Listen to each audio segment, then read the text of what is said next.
And we are live. Welcome to another episode of Business Focus Live with me, John, where we talk about business related topics as well as news from here and around the world. If you're new to this channel, don't forget to subscribe and let's get started.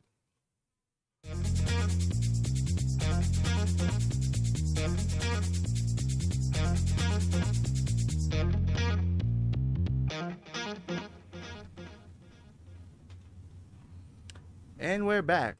Thank you again for joining me today. Today is April 1st, 2022. So is it April Fool's? Well, not in our case here. Anyway, so we have a lot of things to discuss, interesting things that have happened in the past week or so. So here are some of the main topics I will be covering. So first is, how companies and social media have blended in terms of, the e-commerce platform of selling of products, have now cross into the social platform, whether it be Facebook, Instagram, YouTube, and whatnot. And how do you make an effective crossover from one platform to the other would be an interesting case because it could be quite lucrative if you think about it. So we'll talk about that. Next is, with the current, global situation, aside from the pandemic, but, global struggles with regards to solving hunger. There are still people around the world that has little to no access of water, basic necessities, even electricity. Well, what's interesting here, a company and Mr. Bill Gates is backing a company that's able to produce water out of thin air, literally. So that could be a significant contribution to our society in terms of solving the water shortage in our world. So stay tuned for that one. Next, we'll be talking about another interesting concept that's not necessarily popular here, especially here in the country, but more so in Japan, especially how vending machines is very commonplace to make it a convenient source of buying snacks, drinks, or whatever you can think of, especially in Japan. But now in Singapore, they're offering the same services by offering vending machine. Now, is it practical? Will it be as successful here, or will it, you know, uh, generate a strong demand even in other countries like here in the Philippines? Would vending machines be the an ideal solution apart from convenience stores and so forth? Next is a survey recently done, which tells not a good statistics, but statistics nonetheless regarding that as much as 2.5 million Filipino families are have experienced one shape of another in terms of being hungry, which is not good because obviously, if you're a developing country, especially for ASEAN and for other nations, that providing basic food and services is very critical for a nation's growth and development, right? So we'll take a look at that. And lastly, here's something interesting that the debacle that's happening with Halo Infinite. Now, what's interesting is they capitalizing on their popularity by offering something interesting, a Master Chief Halo boots. So you might be interested in this one. So we'll talk about that in a bit, which is now up for sale. That will a lot of people be clamoring for that, but we'll see. Anyway, so let's get started.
And I think, let's see, wait lang.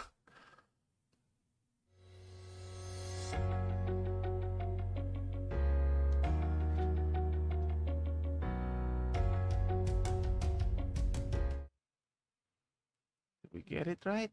Wait, the video is not. Wait.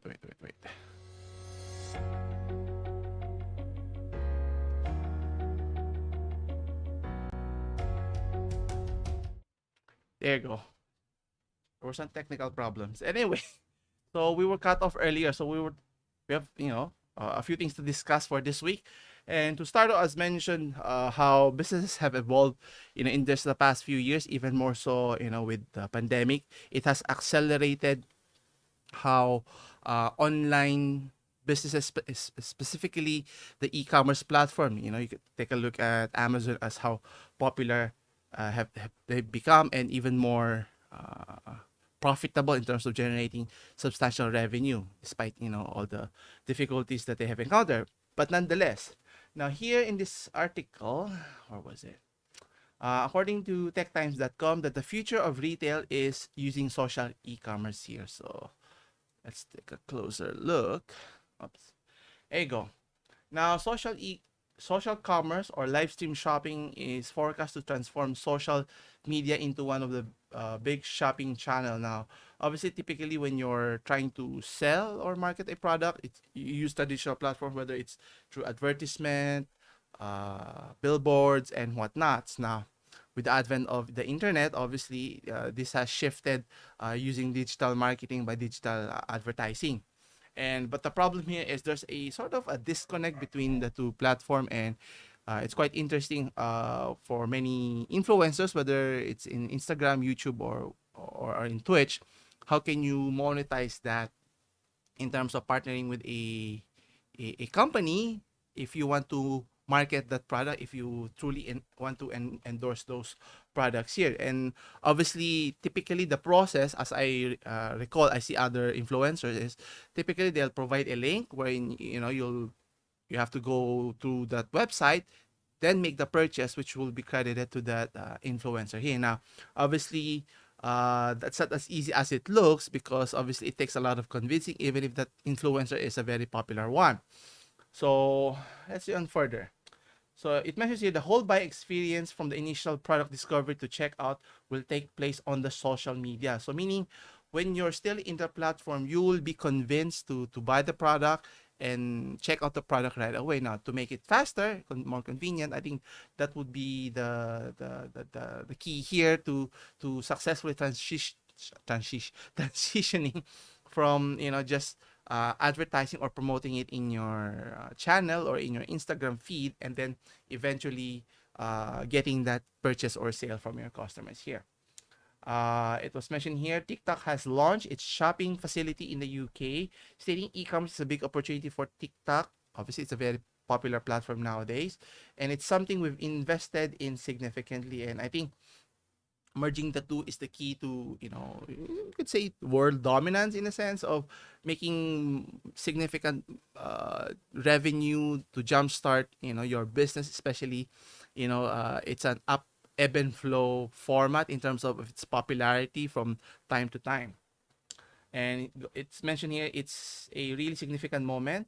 It also stated that its internal data shows that one of four TikTokers either research a product or make a purchase after watching a video mentioning a product. I mean, I do the same thing. If a influencer is recommending a product, or let's say I'm interested in buying a lens for my camera, then it's a serious purchase. It's not a very inexpensive item, so you want to make sure you make the right choice and look at the different reviews, personal opinions, and so forth. Obviously, it tends to sway whoever is watching that particular platform.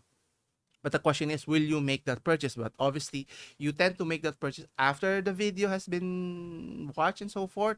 But what if they could expedite that process during the video, or before the end of the video, the purchase can be made easily. Now, obviously, pricing is another factor that a lot of consumers are very sensitive to, especially me myself.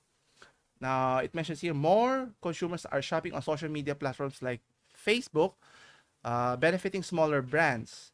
Accenture predicts social commerce will be worth 1.2 trillion. So it's pretty substantial in the near future. So just a few years away. So growing 3 times faster than traditional e-commerce now. Obviously, this only works since many people tends to gravitate using social media platforms, and with the younger demographic preferring to use these platforms, it tends to make sense. And obviously, for many Gen Z, which has the largest set of social commerce user by as much as 29 or 30% of all expenditures. Followed by Gen X, which will account only by 28%, and the social will comprise no less than 7% of all e-commerce sales by then. So everyone is jumping the bandwagon whether to make that purchase here. But obviously, there's still a disconnect of sorts how to integrate both experience and not make it too forced. Obviously, adverts is good up to a certain point, but people are easily turned off. So how do you mix and match that will be the challenge here. Uh, what else? Obviously, as mentioned, the potential is here. As mentioned, the 1.2 trillion, revenue is appetizing for many companies, and they want to take a slice of that revenue here.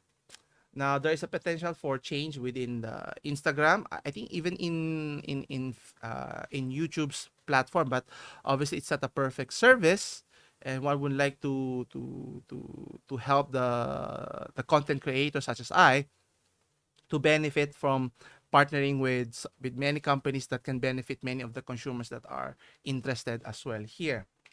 Now, it mentions here, social commerce could well be huge as well in India as well as in China. Obviously, the big population is a draw there.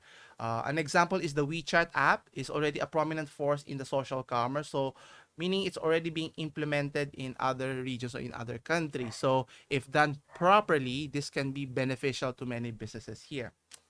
It mentions here Chinese consumer did not experience retail 1.0 as much as Western consumers. So social commerce doesn't have so many gaps to bridge.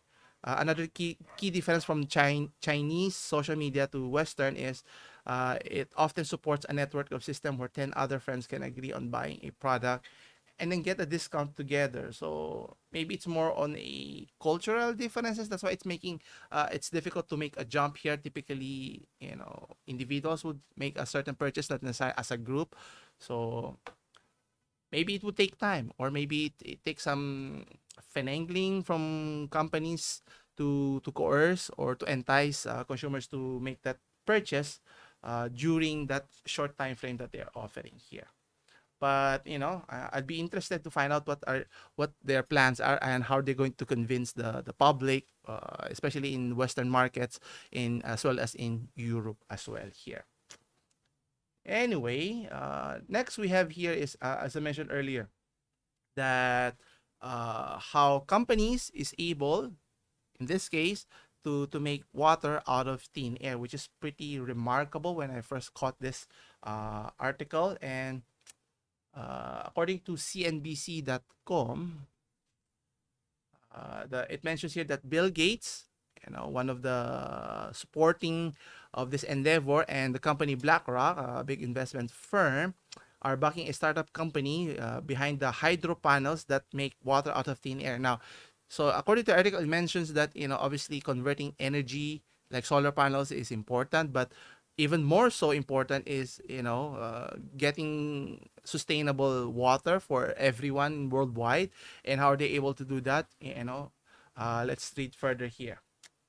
It mentions here Cody Friesen founded Source Global in way back in 2015 to get clean water where it's needed most. Now, actually, it's not just where it needed most. I think eventually we need to find a way to sustainably replenish our sources with how we waste many of our resources. It mentions the sources hydro panels are now installed in several or 50, as much as 52 countries on 450 separate projects here. So you have investors such as Bill Gates, Breakthrough Energy Ventures, BlackRock, and Duke Energy here. So it mentions they are like solar panels. So instead of electricity, they produce water here, which is pretty remarkable here when I first read this article that a lot of people, especially in underdeveloped areas, far-flung regions, and or inaccessible areas, and being able to have sustainable water would be tremendous. And obviously there's big business to be brought here. Source Global's hydro panels create water out of thin air, as mentioned. The CEO invented the panel way back in 2014 at Arizona State University, Ira A. Fulton School of Engineering, where he's on the faculty. Now, a year later, he turned the science into Source Global, my mistake. And startup panels cost about $2,000, so it's not cheap. But think about in the way future where waters becomes a commodity, very limited accessibility. Now, how they do this is by you take sunlight and air, and we produce perfect drinking water essentially anywhere on the planet, according to the CEO. So we take water that has historically been probably humanity's greatest challenge, obviously, and sometimes we take for granted, and turn it into renewable resource that is perfect essentially everywhere. And imagine that if you can bring a portable device, and when you're camping or traveling, you just get water anywhere. You don't have to bring bottles of water, which is not good for the environment, especially for plastic bottles here. It mentions here source hydro panels take in water vapor from the air and pack it into a form that's about 10 times more concentrated, done in the atmosphere. Now, using the warmth of the sun, the system converts the molecules into liquid water, which is collected in a reservoir inside the panel and then released as pure water. Now, how they convert that is pretty remarkable here. So a lot of sciencing happening here. So this obviously has severe ramification, good ramifications here if this can be implemented and developed worldwide. Obviously those companies are investing, wants to generate benefit from the use of their technology here. So way back in 2018, they have already installed an array of 40 hydro panels in Kenya, where members of Samburu Girls Foundation face daily hunger on their journey to find water, which is which kind of sad to say that even at this current time frame that there's still people around the world, hunger is an issue, which we'll be discussing again later, and water is still a limited source, not available to everyone here. It mentions that we can now make perfect water at your home, at your school, and in your community in a way that is really bringing it to the 21st century, which is, as I mentioned, can reiterate it enough. Obviously, this could benefit a lot of people, especially in war-torn places like uh, in Europe, with the war with Russia here.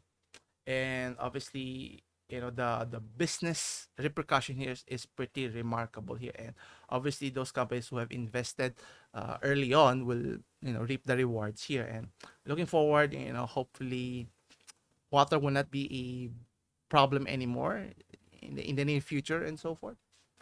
Anyway, next is, what's our next topic? Yeah, so we'll be diving in deep into how vending machine has become a popular craze in Singapore's landscape. Now, we've talked about how desserts is a very popular cuisine. I would say cuisine, but it's a favorite snack in Singapore. And now, even vending machines has crossed in their borders, and as in this article, according to Yi Yip and Marielle Descalsota, is showcasing that in the article here at insider.com. Now, obviously, typically when you think of vending machine, you associate in Japan, where practically almost everything that you need, you can buy it in their vending machines, whether it's for drinking purposes, maybe buying mobile phones, smartphones, SIM cards, even food. I think I saw them create a pizza also. So they are aplenty, and they're very creative. Obviously they want convenience for people, so if you're traveling from place to place, especially using their networks of subway station, if you're in a hurry, You can order at the kiosk or maybe buy a vendor and they'll prepare it for you quickly, and tastes not that bad. Anyway, so here at insider.com they mentioned uh, the writers here mentioned that they took a deep dive into Singapore's vending machine culture, where you can buy everything from raw salmon to potted plants out of a time machine here. Now, how popular will this be? Will it be a growing trend? Obviously there are limitations when you think of vending machines, and obviously it has to be maintained. The upkeep cost may not be as much, but the safety factor is another, especially if your neighborhood is not ideal. Thief, stealing, damaging your vending machine could be a problematic here, but obviously in Japan not as a big concern here. But here, our own backyard here, well, that's not the case here. Obviously, if people are in dire straits, and when push comes to shove, people will find a way to alleviate their concerns with regards to their hunger, thirst, and whatnot. Anyway, so let's take a look at the examples of their what do you call this? Examples of their vending machines. So actually, you can see here right off the bat in their photo here, you can see that they're offering a Norwegian salmon. Now, how tasty is that?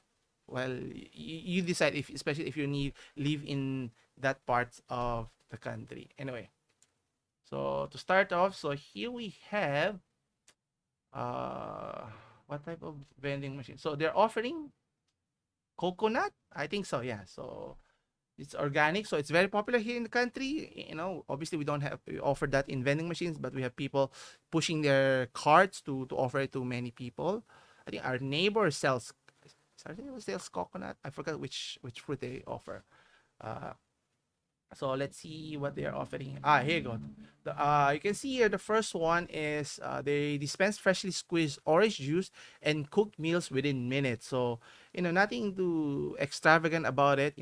People on the go, and typically they position this in very populated places, typically in train stations or maybe in supermarket areas, in malls and so forth. So people has the option now to order and pay upfront and get the products that they need quickly and hopefully tastefully. Now, it mentions here that the vending machines, which are set up by local company Chef in the Box, have been offering dozens of cooked food items, including rice and noodles, since way back in 2016. So it's not just a new craze here. So it's been here for quite some time already. Uh, so it was located in a quiet corner in the local community. So it sold everything from macaroni and cheese to clay pot rice. So a variety there. There's a good mix of local and foreign cuisines option, and they're all affordably priced under $6, $6 Singaporean, or less than $5. So that's around 250 pesos. So obviously the price would be the key determining factor, and obviously with machines sometimes, based on my personal experience, you tend to encounter, will they accept the coins and the bills? And obviously it has happened before that they did not accept the bills, and or you see, even worse, they accepted the bills but it did not register in their machine. So essentially they just ate up your money, and and never got the item, and you never even got the change, or it's just like in being in a circus. Anyway, so let's take a closer look at what else are they offering here. Some is offering some Japanese chicken curry rice from a machine. I don't know how appealing would that be, so you can take a closer look here. So it looks appealing, yes, but it looks like being offered in a airplane cuisine, especially if you're traveling overseas here. So don't expect 5-star rating in terms of services here. Obviously, do it self-serving here, and the preparation of food would they would just preheat it, so it's already prepared before you are even have arrived there. So let's see here what else are they offering here. As mentioned earlier, so they offer squeezed coconut juice. So obviously it's appropriate, especially in tropical climates, especially here in our country. So something to quench your thirst would be nice here. Now, is it cheap? Around $5? Not really. You could get less than $50, $100, I think, for a coconut here. But that's the price of doing business, making it convenient for people. Let's see what else. Yes, even plants are being offered in vending machines. So I think the sky's the limit here in terms of product offering here for your consumers, as long as there's a demand and need for those products and people keep on buying it. I think the business will continue to prosper. But if not, then I think they should change it up, the product offerings that they're offering to their customers here. Let's see, are there any more? Yeah. Uh, obviously, another popular why vending machine is being offered is offering toys here. I think it's become synonymous in Japan, where you insert your coins, you get a variety of toys that you can offer. Especially, it's put in a capsule of sorts, and you can collect those toys if you're into that type of sorts. And obviously, the more popular the item or the toy at the time, then a lot of people would be buying it or for collecting and stuff, for enjoyment. But the question is, will it stay? Continue to offer that services now? Obviously, these types of servings or services needs to be plugged in, and accessibility is important here, and obviously safety is another, as I mentioned earlier, because not all parts of the world can be considered as safe. And and people could just trash the vending machine and just steal the items here. So obviously, do you need to put a security on top of it? And if the area is not that safe, then it would be ideal maybe inside an office, a working office in a facility and sort, so that they can typically buy some sodas. But if they offer maybe food and so forth, but it will be a case to case basis here. Anyway, so what do you think? Would this be appealing here in our country here, or especially in your parts of the world? Anyway, leave your comments below. Anyway, for some local news, as mentioned, global issues, the pandemic aside, you know, uh, access to water is a big problem, and food is still an ongoing issue. And according to philstar.com here, it mentions that what's interesting, that around 2.5 million Filipino families still experience hunger in the end of 2021. Now, obviously, the pandemic is still ongoing, and it's understandable. But is it a growing trend, or is it just a blip that the numbers have skyrocketed so high here? And obviously, government has to do a better job of better providing our government, and have to be self-sufficient in terms of, rather than just importing products or even rice, since rice is a very common food staple in our dining table. So let's take a closer look here. So people are growing hungry, but rice is always a main staple here. So it mentions here that around 11 or 12% of Filipino families, around 3 million people or families, experience involuntary hunger, being hungry and not having anything to eat at least once in the past 3 months, which is not good. And the question is, what has the government done to alleviate this, rather than just worry about for their re-election campaign, trying to win voters, and not addressing basic issues, health, food, shelter, and all of those things here. Now, what's interesting here is, according to the fourth quarter of last year, Social Weather Survey, or SWS, conducted from week of December 12 to 16.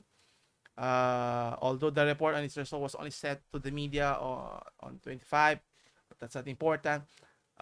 It mentions that the hunger rate is 1.8 points, or 2 points higher, or 10% higher than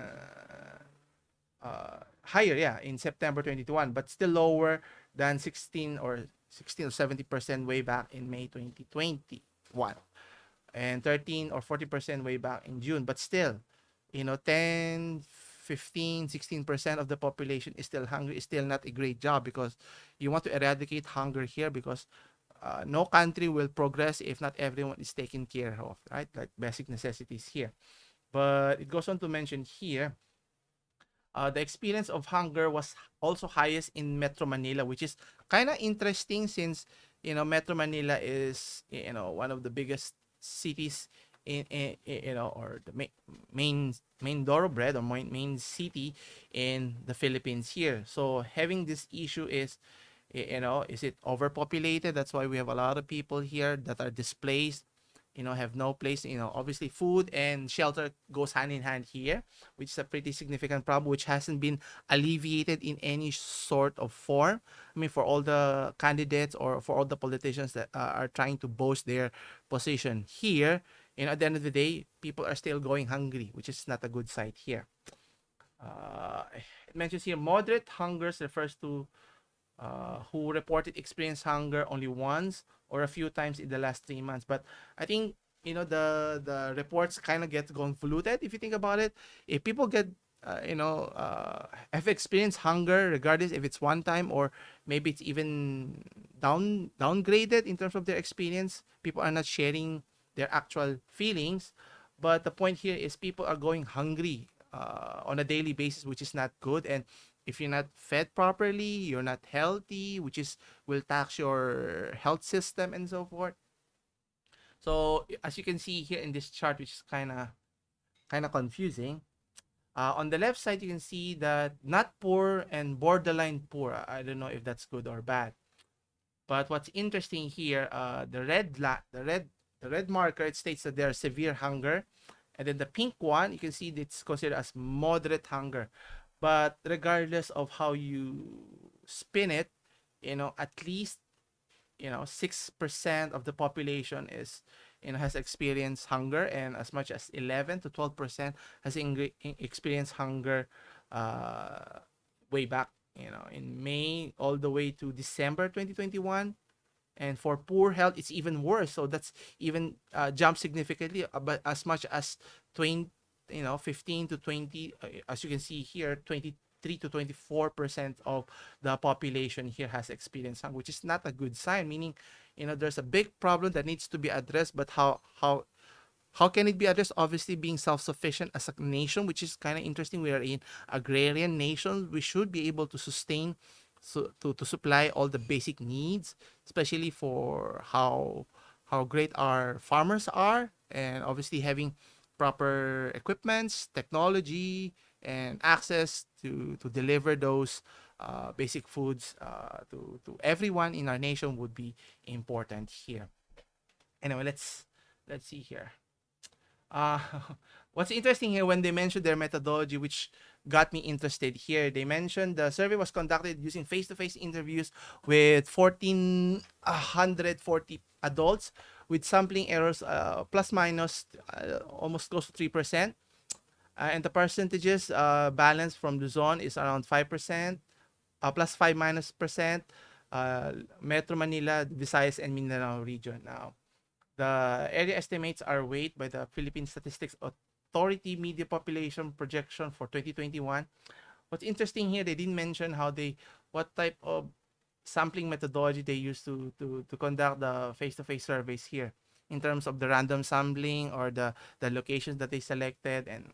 But it would be important to understand how accurate their survey was, since a lot of the vagueness here, which is another thing that I would I noticed here. So if you can see here, they're trying to compare the severity of the hunger problems from the different time frames all the way back in 1998 all the way to the present here.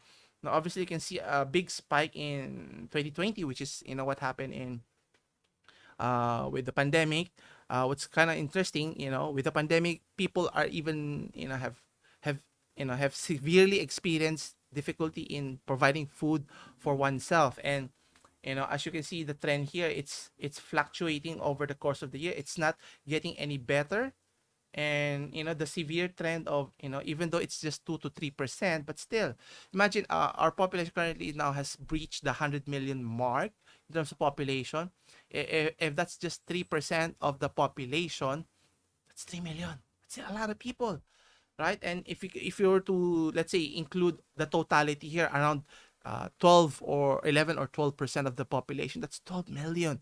That's still a lot of people. And if we could reduce that significantly, to bare minimum, I think our country would benefit from it tremendously, and that would be the good question to ask our candidates here who are vying for key positions in our country. What are they doing to solve our hunger issues, which is still, an ongoing dilemma here. As you can see here, it still fluctuates.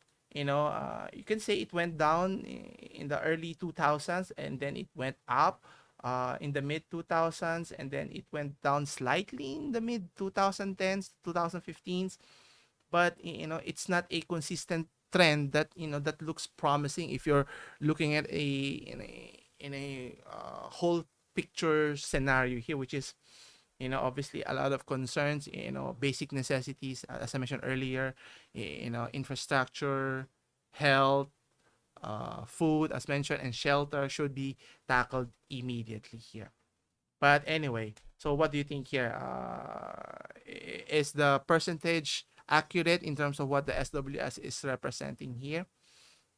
Anyway, for our last topic here. So to leave on a higher note here, in terms of games capitalizing on their popularity, which a lot of what do you call this?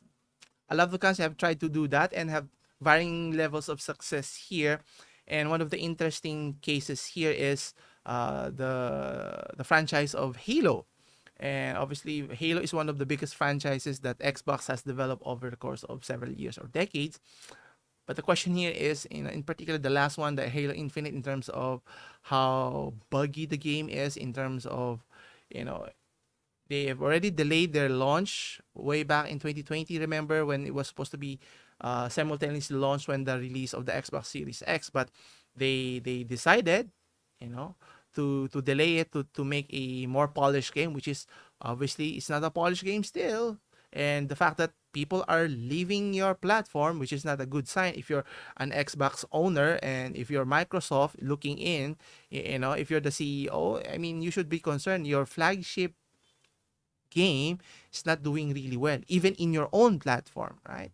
And obviously, but that's not our discussion today. Anyway, here in this article, according to techtimes.com, it mentions here that the Halo, the company or the game is offering a limited edition Halo boots that will go on sale late last month or just a few days ago. Now the question is, will people flock and buy their products even though the game is abysmal considering the least? And if you were to look closely, buying that boot, or the Wolverine's Hellcat boot that they're calling, is going to cost you around 200, a little over $200. So that's roughly around 10,000 pesos here in our country. Will it be enticing enough? So let's take a closer look at its photo. So it's just a regular boot that has themes of Halo Night here. But question here is, will it entice a lot of people? Obviously, there are fanatics of the game who will be interested to buy it, whether they will use it or not. That's a different case. But according to the company 343, or the developer 343, this was a long-awaited product. Halo players are dying to see. Well, it's not just the product, but also the game that you're supposed to be offering that's top-notch. Still, it's kind of a disappointment. And obviously, another issue that which I would like to bring up is the TV series that they're offering. I think, was it Amazon or Paramount that had that franchise? But again, my concern was, a lot of the companies, studios who are trying to capitalize on the popularity of games, trying to commercialize it by using their IPs, by making films and TV series as such. Well, the sad fact is, it's kind of disappointing with how companies has trashed the origins of many of the games. A good example is the Uncharted film, which they did a disservice to those players who have watched it. And if you look at the box office, the even though it was able to recover its investment, but it's nowhere pale in comparisons to the blockbusters like Spider-Man No Way Home here. And in the case of the TV series for Halo, it obviously, if you're going to produce a Halo TV series, it's going to cost a lot of money because of being influenced by CGI here.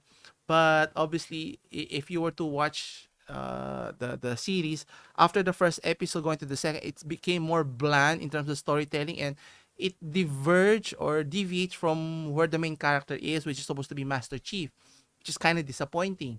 And with the exception of maybe the Mandalorian, which obviously it's an original IP from Disney, is doing really well. But again, the adaptation of Obi-Wan Kenobi by Disney is exciting, but I'm very pretty cautious in terms of low expectation, because it varies from IPs to IP, especially the case point is the Book of Boba Fett. So is it at the same level as the Mandalorian? Eh, you know that's why obviously companies trying to squeeze in every cent that they can get from their consumers, their loyal consumers, or their disappointed consumers at that here. Anyway, I think that's about it for today. All the discussion today, I leave the link in the description below if you're interested on checking them out. Sorry. Anyway, as always, come back again on Fridays for more business focused news or business focused live here. As always, I'll see you again next week, same time, same channel, or same YouTube channel as that. Take care.